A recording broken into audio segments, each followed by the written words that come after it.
we'll move to the next session, which is a way forward.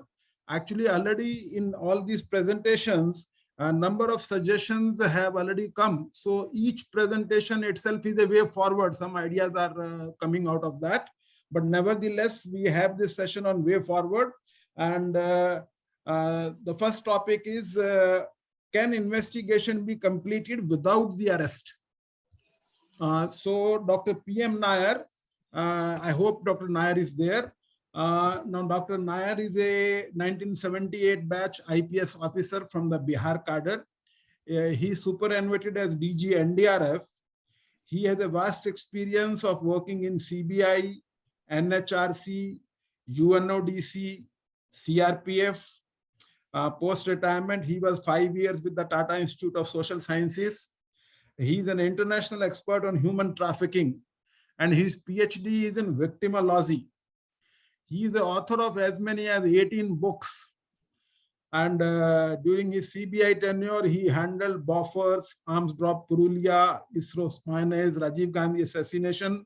So very vastly experienced officer. I would request him now to deliver his ideas. But sir, 12 minutes, please.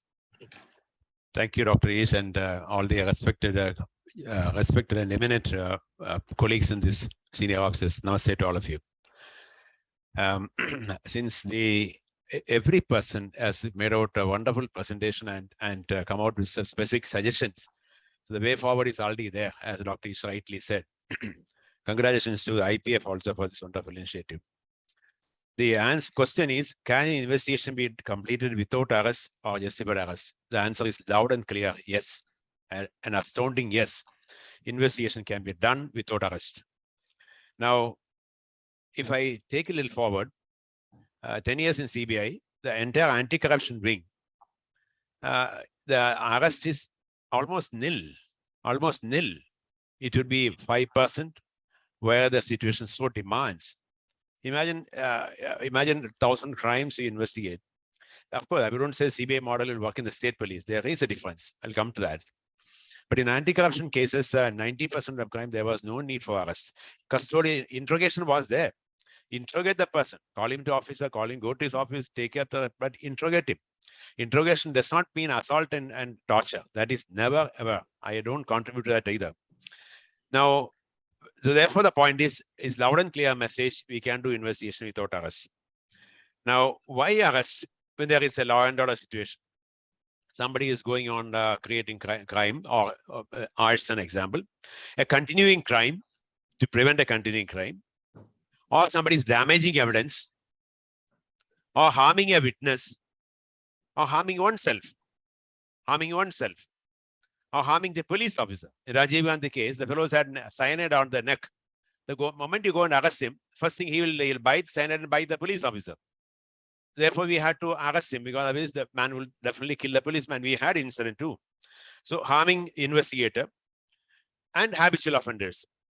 Now, the discretion part, which has been eloquently discussed in many places, the need, the second part is discretion and the process. In these three realms, if you are very clear as to what we should do, the need for arrest, number one. Number two, how far the discretion should go and how to use the discretion. And third is the entire process. Even if discretion is there, the process cannot be vitiated. The process of arresting a person, by torturing a person, by exposing a person. Why? Because we want to become heroes. That aspect should be deprecated.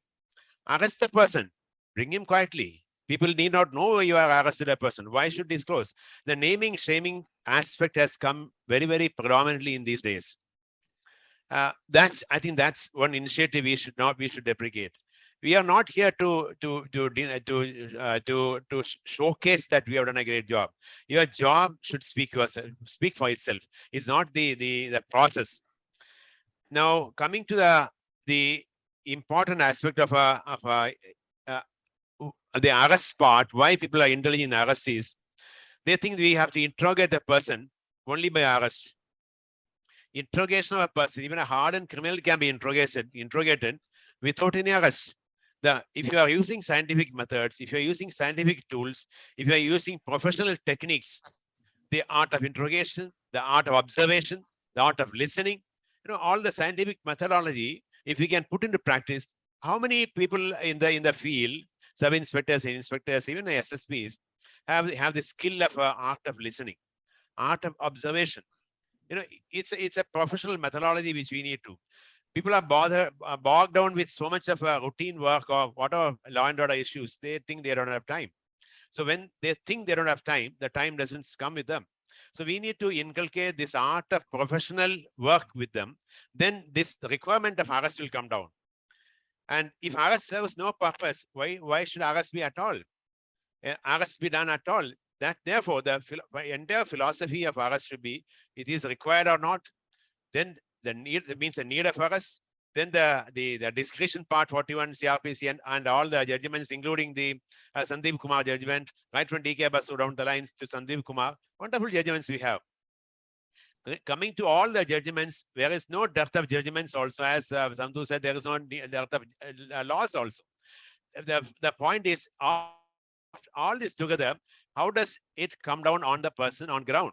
Therefore, the custodial interrogation can be required only when the crime is of such nature, violent crime, organized crime, or a terrorist crime, or such a crime where the person can commit more crimes. Agreed. That part we need to. That part of arrest should be done and in a bona fide manner, but without any show and noise. The CBI model was anti-corruption cases 99% not arrested.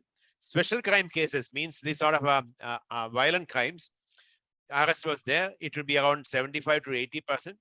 In economic offenses, where there is a money matters transaction, only when the person can indulge in sabotaging the evidence, he's still an MD of a bank or a MD of a corporation, he can still talk about the evidence. The arrest is done, otherwise not. So therefore, the discretion has to be depending on the offense, number one. Number two, on the offense, number one. And number two comes the other criteria, the requirement and the process part. Having said that, the 41 discretion has got very, very interesting definition to the Sandeep Kumar judgment. If we can bring out some sort of template, okay, this is 41 discretion plus the judgments together, all judgments together, we can bring out as the do's and don'ts in arrest. That itself will bring out a very good template for the field officers. Second aspect would be the accountability of the senior officers. That has to be built in the law. Somehow it is missing anywhere in the law or the judgment.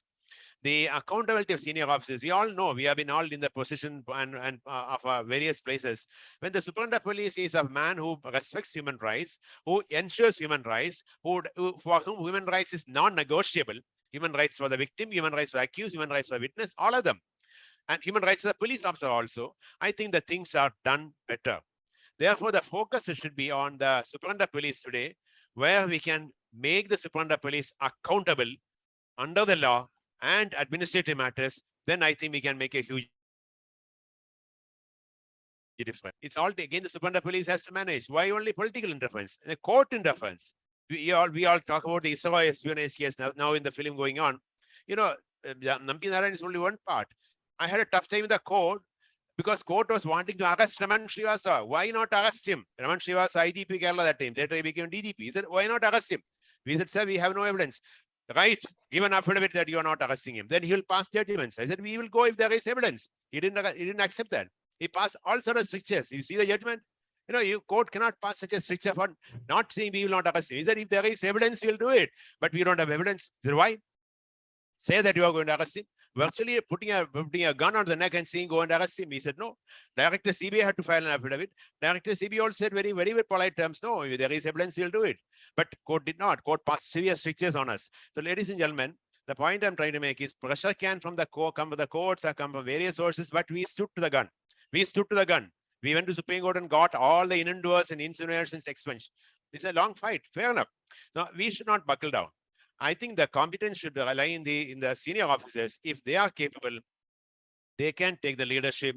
We have enough laws and enough judgments, and the discretion part is very well clear in the entire proceedings and of the law and judgments. We can take it forward. That's all I would say. Thank you. Namaste. Jai Hind. Thank you, Dr. PM Nair.